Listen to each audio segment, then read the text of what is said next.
Bonjour, mon nom est Élise Lalonde et au nom du comité consultatif de la CEBIC, je vous présente le tutoriel sur les plans de travail des unités. Aujourd'hui, pourquoi fait-on des PTU ou plans de travail des unités? L'importance de comprendre l'utilité des PTU est une démarche essentielle si on veut vraiment avoir du plaisir à en faire, parce que oui, c'est possible. Alors aujourd'hui, je vais vous parler de leur pertinence, mais aussi de l'importance de leur rédaction.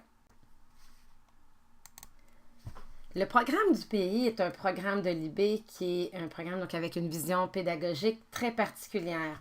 Plusieurs recherches ont été nécessaires pour l'élaborer et encore aujourd'hui, il se base sur des recherches.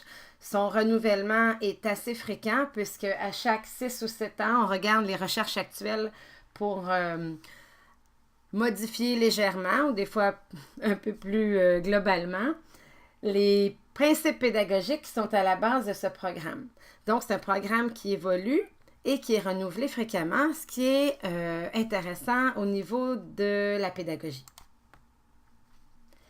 Pour s'assurer que les enseignants comprennent bien les bases pédagogiques du programme et les adaptent à leur enseignement et les utilisent en classe, l'IB a choisi de créer une planification.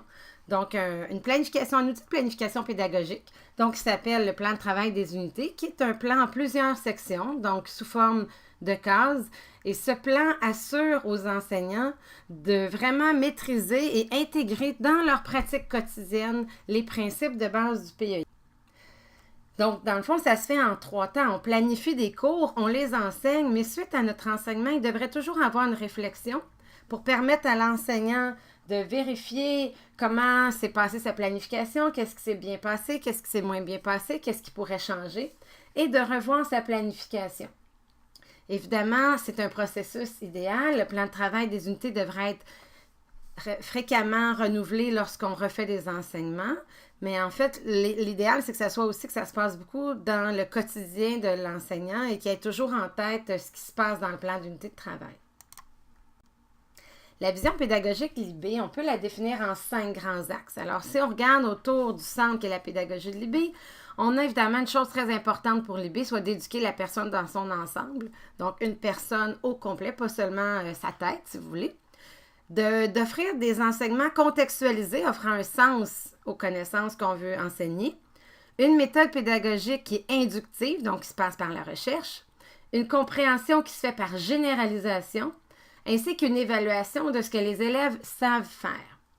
Si on regarde maintenant les conséquences qu'ont cette vision pédagogique l'IB sur l'enseignement au quotidien, on peut remarquer pour commencer évidemment qu'un enseignement contextualisé par l'utilisation des contextes mondiaux permet de donner un sens à notre enseignement et de vraiment faire comprendre aux élèves à quoi servent les notions qu'on lui enseigne.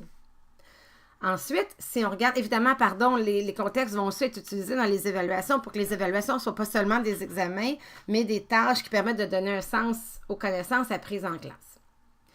Ensuite, si on regarde la méthode pédagogique inductive, on comprend que les tâches qu'on va donner aux élèves vont permettre vraiment de le mettre dans l'action et d'être sous une forme de découverte. Donc, l'élève va lui-même choisir un sujet, mais aussi trouver par lui-même des connaissances, des liens, des relations, afin de vraiment construire ses propres connaissances.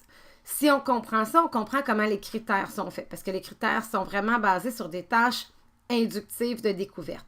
Le projet personnel et les projets de design sont des exemples ultimes de méthodes pédagogiques inductives où l'élève va choisir lui-même son sujet et développer lui-même une stratégie d'action.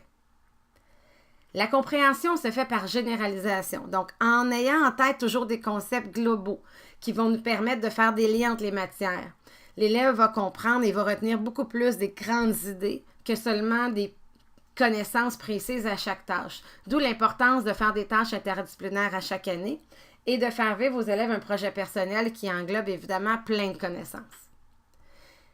Ensuite, éduquer la personne dans son ensemble, mais par le profil de l'apprenant, par les qualités qu'on veut lui faire développer, par les approches de l'apprentissage qui sont le comment on apprend et comment de se connaître, en fait, comment je suis, comment j'apprends, et le service-action, évidemment, s'impliquer dans sa communauté, par la différenciation aussi où on tient compte des différentes personnes. L'IB met sur l'éducation, non pas seulement des connaissances, mais aussi de toute une personne. Finalement, en évaluant par critères d'évaluation, on va évaluer ce que les élèves savent faire et vraiment, avec les mots consignes, on va comprendre que ce n'est pas nécessairement que des connaissances, mais aussi qu'est-ce qu'ils sont capables de faire et quel niveau de difficulté ils sont capables d'atteindre. Il y a une importance aussi très grande à l'évaluation formative dans la pédagogie de l'IB et donc, évidemment, dans les plans de travail des unités. La meilleure façon pour l'IB de se rendre compte de ce qui se passe dans votre salle de classe, c'est évidemment pas de visiter à tous les jours votre salle de classe et de s'assurer que vous êtes en lien avec leur vision pédagogique et leurs valeurs pédagogiques, mais bien de vous donner des outils pour essayer de planifier selon ces valeurs-là. Donc, le plan de travail des unités est un outil que l'IB a construit dans le but de s'assurer que les 5 grands axes que je viens de vous mentionner sont réellement vécus en classe. Donc, c'est de demander aux enseignants évidemment, d'écrire sur la planification, mais aussi de réfléchir à ce qu'ils font réellement en classe, à ce qui est vécu à tous les jours pendant une année. Le but est donc de réfléchir aux composantes et aligner leur enseignement sur ces pratiques pédagogiques que j'appelle les valeurs IBN. Donc, évidemment, à force de planifier et de revoir sa planification, notre enseignement va devenir de plus en plus en cohérence avec les valeurs de l'IB. Éventuellement, tout ce qui se retrouve dans le modèle devrait se retrouver dans votre salle de classe, au quotidien. Le plan de travail des unités, en fait, c'est vraiment une démarche pédagogique, une démarche de réflexion pour se questionner sur notre enseignement et essayer de l'améliorer pour vraiment coller notre enseignement sur les valeurs pédagogiques de l'IB, qui sont de magnifiques valeurs et auxquelles on adhère puisque nous sommes tous enseignants dans une école du programme d'éducation internationale. Il faut le voir comme un questionnement, comme une réflexion et non pas comme un questionnaire ou un compte-rendu de ce qui se passe en classe.